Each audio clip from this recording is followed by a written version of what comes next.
प्रधानमंत्री नरेंद्र मोदी के 11 साल पूरे होने पर भाजपा प्रदेश कार्यालय में केंद्र की 11 साल की योजनाओं की प्रदर्शनी लगाई गई। इस प्रदर्शनी का उद्घाटन मुख्यमंत्री डॉक्टर मोहन यादव, प्रदेश अध्यक्ष बीडी शर्मा ने किया। इस अवसर पर बीडी शर्मा ने प्रधानमंत्री के 11 वर्षों को याद करते हुए कहा कि 11 वर्षों में भारत की तस्वीर बदली है। चाहे 370 हो, 3 तलाक हो, नोटबंदी हो, जीएसटी हो, कई ऐसे महत्वपूर्ण फैसले लिए गए जो ऐतिहासिक है। प्रधानमंत्री नरेंद्र मोदी ने विकसित भारत बनाने का संकल्प लिया है। आज भारत विश्व की चौथी बड़ी अर्थव्यवस्था है। वहीं मुख्यमंत्री डॉक्टर मोहन यादव ने प्रधानमंत्री को वैश्विक नेता बताते हुए कहा कि प्रधानमंत्री के जो भी निर्णय होते हैं उसे हर समुदाय के लोग पसंद करते हैं। राम मंदिर, 370, जीएसटी सहित भारत पाकिस्तान के वॉर में पाकिस्तान द्वारा आशीष फायर के लिए गिड़गिड़ाना, जिससे पूरे विश्व को भारत शक्ति का अंदाजा हो गया है। प्रधानमंत्री ने 11 वर्षों में ऐसे काम किए हैं जो कांग्रेस ने आजादी के बाद कभी नहीं कर पाई। केवल कल्पना करें, अभी रेल चलती दिल्ली से और अगर उसको बम्बई जाना है तो रेल चल के आएगी ग्वालियर, ग्वालियर से आगे झांसी के यहाँ से अपने आगरा और ग्वालियर होते हुए भोपाल, भोपाल से इटारसी, इटारसी से फिर खंडवा जाएगी और फिर उधर निकलेगी। अरे काहे की ज़रूरत है भाई? अब ये मनमाड़ की ट्रेन डली, लाइन डली कि सीधे वहीं से ग्वालियर से ये जो गुना का हमारा सूखा ट्रैक है ये मेन ट्रैक में आ जाएगा, सीधा इंदौर, और इंदौर से सीधे निकाल दो बम्बई तरफ तो लगभग 200 किलोमीटर से ज़्यादा 250 किलोमीटर का एरिया बचेगा। एक पूरा नया क्षेत्र खुल जाएगा।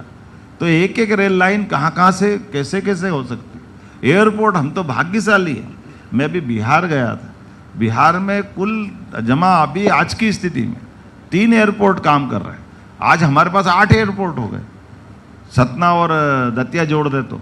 और अभी पाइपलाइन में तो अभी उज्जैन और शिवपुरी को अलग अनुमति मिल गई और ऑलरेडी काम करने वाले हैं। जहाँ हमारा जेट उतर जाते हैं वो नीमच, मंदसौर, रतलाम, सिंगरौली, उमरिया, ये तो अभी हम उसने रीजनल कनेक्टिविटी में केवल नाम डलवा देंगे, ऑलरेडी बने बनाए हैं, इन पे काम भी चल रहा है।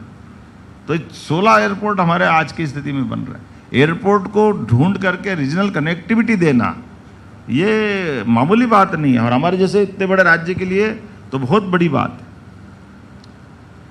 प्रति व्यक्ति आय में 67% की वृद्धि, विदेशी मुद्रा भंडार में 135% की वृद्धि, टैक्स पेयर्स आधार में 127% की वृद्धि, डायरेक्ट टैक्स कलेक्शन में 238% की वृद्धि, बगैर कोई झंझट के बहुत सरलता के साथ आर्थिक रूप से संपन्न करते हुए।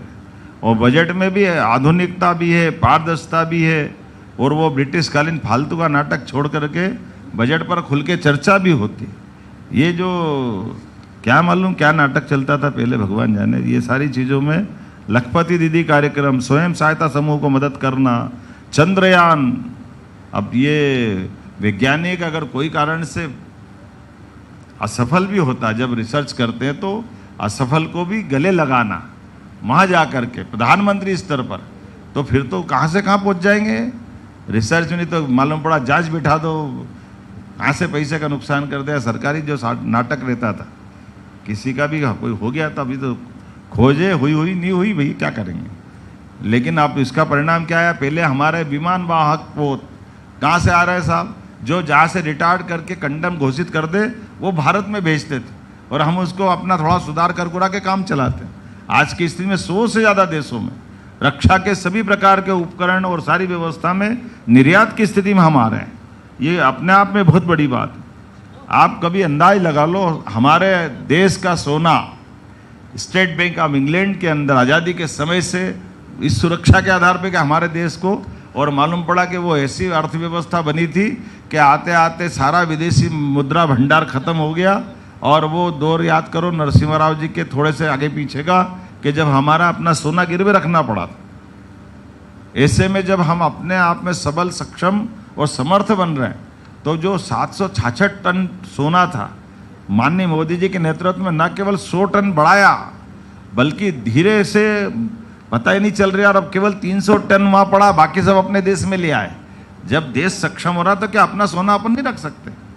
इसमें क्या बड़ी बात? लेकिन चूंकि वो उनके पास रहता तो कभी कोई कारण से अपने संबंध ऊंचनी से बीसे हो गए तो वो अपने हमको ब्लैकमेल करेगा। तो एक एक चीज़, अपनी चीज़ अपने पास होना कितनी बारीकी से देखो। हम याद करो चाइना का, आपने सबने देखा वो दौर कि चाइना के साथ कोई बात पे हुई तनातन है तो कोई बैठे हमने अंगद का पाँव सुना था, वो पता नहीं भगवान राम के काल की बात थी, लेकिन हमारी सेना का अंगद का पाँव जब तक वो, और किसके लिए? पड़ोसी देश भूटान के लिए, हमारे स्वयं के लिए नहीं। तो हम हमारे साथ खड़े देश को भी ये विश्वास दिलाने में सक्षम हो रहे हैं कि आप हमारे साथ, हम आपकी चिंता करेंगे। भूटान के साथ भी वो करा, लंका के साथ भी वो करा।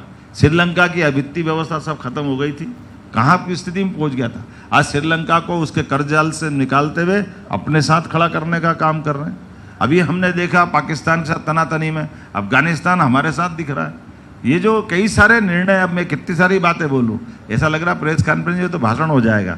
तो मैं उम्मीद कर रहा हूं कि कुल मिलाकर के यशस्वी प्रधानमंत्री ने जितने प्रकार से काम किया है, मैं अपने मध्य प्रदेश के संदर्भ में भी देखता हूं, तो मध्य प्रदेश के संदर्भ में भी माननीय प्रधानमंत्री जी ने नदी जोड़ो अभियान, हम कभी केन बेतवा नदी जोड़ो अभियान की केवल माननीय स्वर्गीय अटल बिहारी वाजपेयी जी के समय एक सपने की बात थी, और साध्वी उमा भारती जी ने कितनी बार इस बात को लेकर लड़ाई लड़ी, लेकिन वो हो ही नहीं पाया था।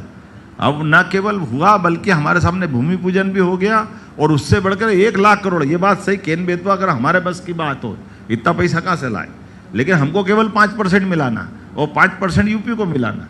तो एक हमारा उधर हो गया, दूसरा पीकेसी योजना राजस्थान के साथ हो गया, तीसरा आपको मालूम देवेंद्र फडणवीस जी भी आके गए। तो ये जो